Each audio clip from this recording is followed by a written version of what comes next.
금리란 무엇일까요? 금리는 이자율과 같은 말로 빌려준 돈에 대해 추가로 받는 금액을 의미합니다. 철수가 영희에게 100만원을 빌리고 한 달 후에 110만원으로 갚기로 약속했습니다. 왜 10만원을 더 주는 걸까요? 영희는 한 달 동안 100만원이라는 돈을 쓰지 못하는 불편함이 생기고 또 철수가 돈을 갚지 않고 빤스러 날 위험도 있습니다. 이것에 대한 대가로 10만원이라는 돈을 추가로 갚는 것입니다. 이때 원래 빌린 100만원을 원금이라 하고 추가로 갚는 10만원을 이자라고 합니다. 원금에 대한 이자의 비율, 여기서는 100만원분의 10만원인 10%가 이자율, 즉 금리입니다. 금리가 높으면 이자를 많이 내고 돈을 비싸게 빌리는 것이고 금리가 낮으면 이자를 적게 내고 돈을 싸게 빌리는 것입니다.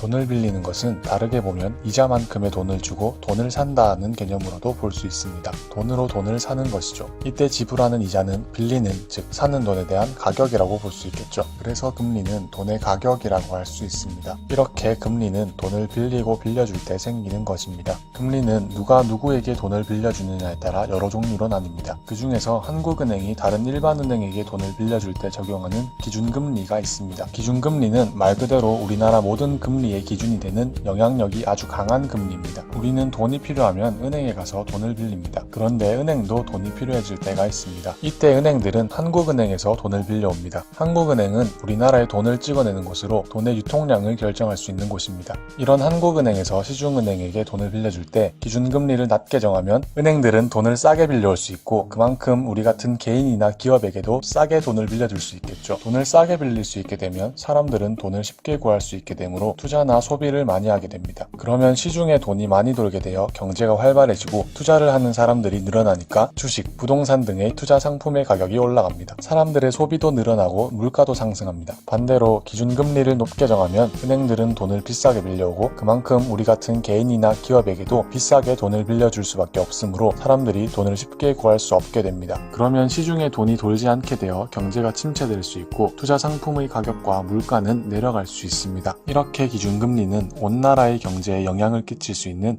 아주 힘이 센 금리입니다. 그래서 한국은행은 한두 달에 한 번 회의를 통해 우리나라 경제 상황을 고려하여 기준금리를 결정하는데 이때 우리나라 경제에 갑자기 큰 충격이 오지 않도록 기준금리를 쉽게 변경하지 않고 변경하더라도 조금씩만 금리를 조정합니다. 보통 한국은행은 한 번 금리를 변경할 때 0.25%씩 변경하는 경향이 있습니다. 이렇게 조금씩 조심스럽게 금리를 변경하는 모습을 한 걸음 한 걸음 천천히 발걸음을 떼는 아기와 비슷하다고 해서 베이비 스텝이라고도 합니다. 지금까지 금리와 경제의 관계에 대해 알아봤습니다. 물론 현실에서는 금리 하나만 경제 상황에 관여하는 것은 아닙니다. 그래서 금리가 올라가면 무조건 주가가 내려가고 금리가 내려가면 무조건 올라가는 것은 절대 아니니까 금리가 낮아졌다고 주식에 월급 몰빵하시면